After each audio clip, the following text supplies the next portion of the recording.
What's popping with the population? It's another episode of Do Rag with the Cape Road. It's me just hitting under the kefir. It's been about 6 months since Israel, aka Stolen Palestine, has been bombing the hell out of Palestinian people indiscriminately, taking lives using AI to do so. If you can look up Project Nimbus, where Google right now currently is firing people that work at Google that are protesting against the use of artificial intelligence to target human beings and take their lives. And also the Lavender Project, which is another AI system that's able to pinpoint who they're supposed to take out, because as much as they say, oh yeah, it's casualties of war with these thousands and thousands of people that are passing away, they fail to point out the fact that they do have guided weaponry to do so. And some people have been even quoted of saying like, yeah, we got smart bombs, but we'd rather use the quote unquote dumb ones to take people out. You can look to, I think it's a 927 is the website. You can look to their article in regards to how Israel is currently doing a high-tech genocide, and how a lot of the things, the AI generated targeting systems they're using are going to be and are used in other occupations around human society. So we as a people have to stop allowing people to just lie in our faces. I mean, currently there's massive protests going on in a few Ivy League schools. I'm from New York City originally. Well, I'm from my mama. I was raised in New York, Harlem to be exact. I live not too far away from Columbia University. Currently, there's people sitting in, defying order to leave because they are against what's happening in Gaza. And I think a couple hundred people have been arrested and whatnot. And the American media and Western media is just like talking about this rather than talking about the thousands upon thousands of people that have lost their lives. Recently, they just found mass graves in, I think it's Khan Yunis possibly, where they found mass graves of Palestinian people, and the Israeli government is like, nah, those bodies were exhumed before Hamas. Like, it's always Hamas. Like, fam, you did it. You did it. It's okay. At this point, a lot of the lies and the fibs that they've been telling are so egregiously trash that it leads one to believe that they are really only saying these things because they've never been put on Front Street about what they were doing before. They're like, hey man, we've been doing a Nazi thing for a while now, and you guys haven't talked about it before. I mean, not at this scale, but now that you are, we gotta come up with stuff to lie about. So they have that, that's going on currently. A couple of people in Ivy League colleges are, occupying like open spaces to protest what's going on. The U.S. government just passed some foreign aid bill to give more money to Israel, aka Stolen Palestine, to do the things that they've already been doing and to pay the people that they need to pay to do those things. They've given money to Ukraine for proxy war. They've given money to Taiwan, basically to defy China, because they don't really give a damn about the Taiwanese people's sovereignty from China. They just like aggravate the Chinese. We need them mad. They're also trying to ban TikTok not because China's stealing information. When you consider the fact that the people that are backing the fight against TikTok are Oracle, who is a company that is like super bad on mining Americans' information and has a litany of charges against it for doing that. And then there's another company, I can't think of the name of it, that's also backing the push to get rid of TikTok, but they also don't give a damn about your civil liberties. They've passed FISA again, which is a thing. Just a thing. But, FISA is basically, it's a court, or if I'm not mistaken, but it's a part of the government where you do like international spying just to make sure like no terrorism stuff is going on, but really it's just so they can domestically look into what you're doing.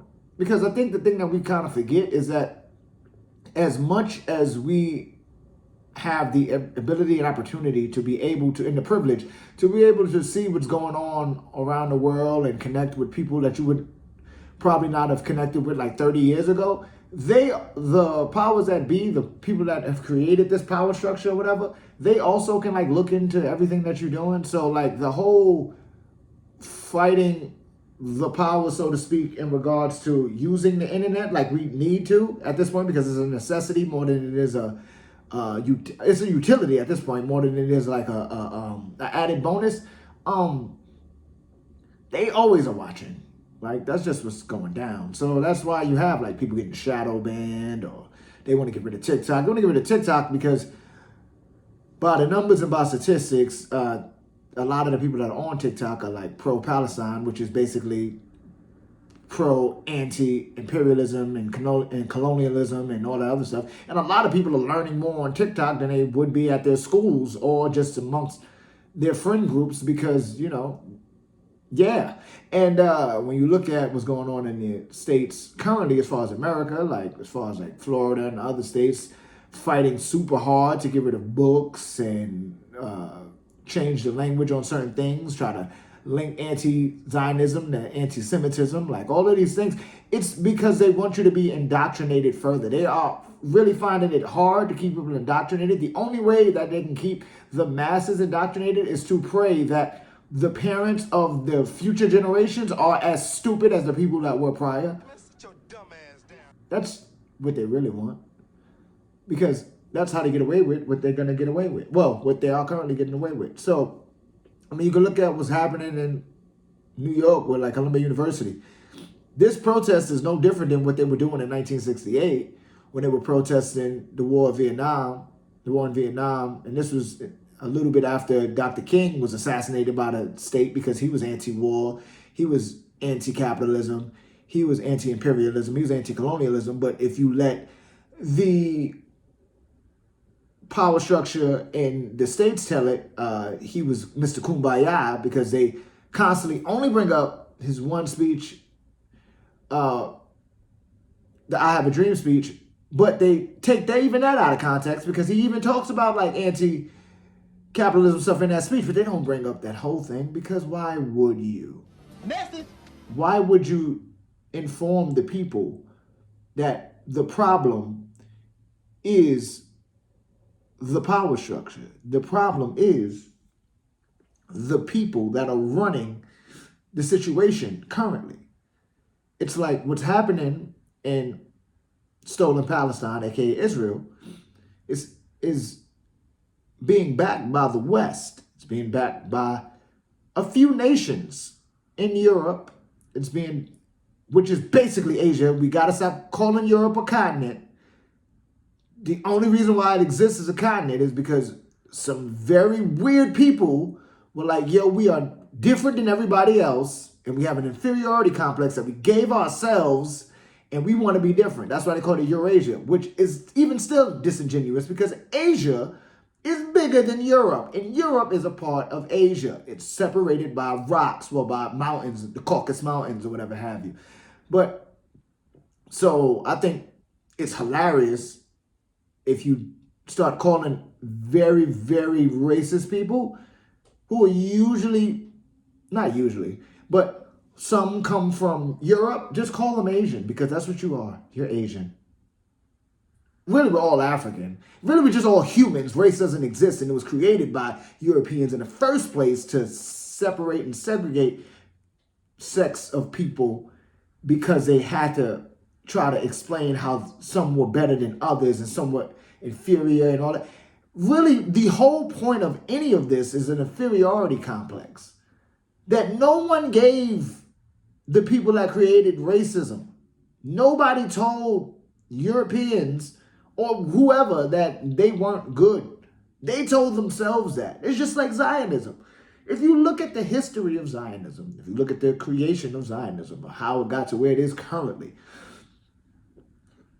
the people that did it didn't come from a superiority complex. Like Theodore Herzl, he came from a place of, we need to take this ethnic group, which I'm using ethnic in regards to culture, because again, race doesn't exist. In regards to culture, as far as like Judaism, because Judaism, if I'm not mistaken, it was a rabbi speaking about Judaism, and he was like, to accept Judaism, I think you got it's the 660 something traditions or like tenets that you have to abide by. I could be off. I'll put it in post.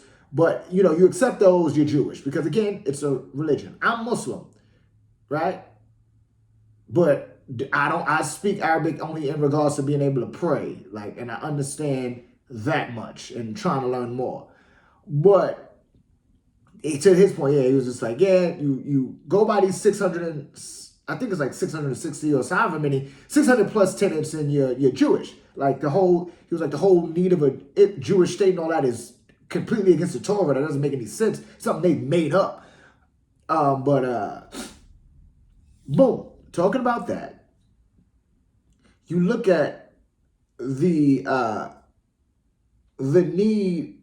I went on a tangent and kind of lost myself. But you look on the need to separate people for no reason other than inferiority complex that you gave yourself. Like, humans were kind of just living in harmony before like the creation of the thought of power, because power is for the weak. And I say that, and I've said it before, to want to be better than somebody else is insane. It makes absolutely no sense. You are doing that because you want to dominate another group for no other reason than you think you're better than them. Why? No one's even worried about you. Now, in terms of sport, it makes sense because you want to be at the top of your game. You have to be a winner, and there has to be a loser. But that's why some of the greatest athletes are. I would imagine if they were to go to a psychologist, if they were to talk to a psychologist and go to a psychiatrist, they probably would be on meds because they're probably out of their minds. Like, if you ever listened to an interview from Tom Brady, like, in regards to his sport, so this whole race and power thing, it's all just made by somebody who thinks less of themselves. Theodore Herzl and the other Zionists came from a place of, we want our own state. We as an ethnic group, and again, I'm tying ethnicity to religion because, through a religion, through anything cultural, you can make a group because we can have a common factor. It was like, we've been persecuted in certain places in Europe. Anytime something's going bad in any place, the first way to start to fix it is to get on your xenophobia. Look at what's happening in America currently. What's been happening as far as the migrant problem. As soon as something's going on, it's the migrants that are doing it, when statistically speaking, no. But as far as crime, drug, all that other things, if you go off statistics, that doesn't line up with the argument that it's the illegal immigrants and blah, blah, blah doing all of these crimes. But to admit, that's one of the first ways to backdoor your fascism and disguise it as nationalism, when nationalism is, and patriotism is kind of fascist anyway, but to disguise it as that so that you can get your point across while subjugating a people is through xenophobia. So, for instance, again, Theodore Herzl and people of Jewish faith is like, we've been kicked out of certain places. We've been made to be the bad guy when we had nothing to do with what you were mad at. So we need to find a place to be. And also, I don't really think much of our people anyway. Because again, if you look up Theodore Herzl, you look up some prominent Zionists, they had some real weird things to say about their own people of Jewish faith. If you look up how they were aligning themselves with the Nazi movement after World War I, they had some weird things. It's very strange. But in regards to a dominance thing and an inferiority complex, it was like, we can use this to find a place for us to go. We go there for a land of a people. people with no land go. So I forgot what the language was, but even that term, like that line of a people with no land goes to a land with no people or something like that is like disrespectful, because considering the fact that there were already Arab people living in Palestine, there were already Arab people of Jewish faith living there. There were already European people of Jewish faith living there. There's people living in the place already. There were Arab Christians living there. And you take it by force. This was a film that was supported by the Zionist movement. It was trying to show all that had been achieved and all that was possible. He was trying to capture a reality, but it was a selective reality. The film provides all the documentary evidence needed to justify an increasingly popular Zionist slogan: a land without a people, for a people without a land. The slogan would have lasting implications. In 1948 or 47, I said it numerous times, but and then even before that, you have the Arab-Israeli War in 1930, in the 1930s, which was really just Zionist terrorists that were backed by Britain to come do some land stealing. You do it from a place of like inferiority. Like, I'm going to take this because I want to be better than them, and I'm going to do my thing, and I don't care how you feel about it because I'm better than you. And it's rather wild to think that the world that the society that we are currently living in is constantly allowing these things to happen. And all we can really do is talk about it for a while. And maybe some things change incrementally a little bit, like over time, maybe.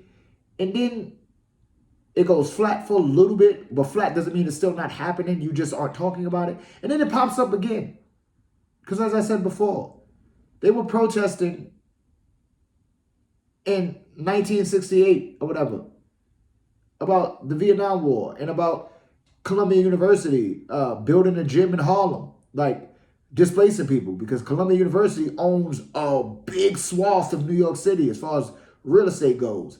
And it's really big on gentrification. And gentrification, by definition, doesn't sound that bad, but in practice, is just about moving everyone out, putting in a new people that have no idea why they're there, only that it's cheaper, and then erasing the culture. But that time is no different than now, because humans are cyclical. We're just following the same thing. And it's only cyclical because they want it to be that way. When you consider how much humanity has done in its short time of being on this planet to better itself being on this planet, to even better other animals being on this planet, while at the same time doing so much to destroy itself for no other reason than to dominate, is really wild. And you're doing the domination because you think less of yourself. You don't want everybody to just be cool and just chill.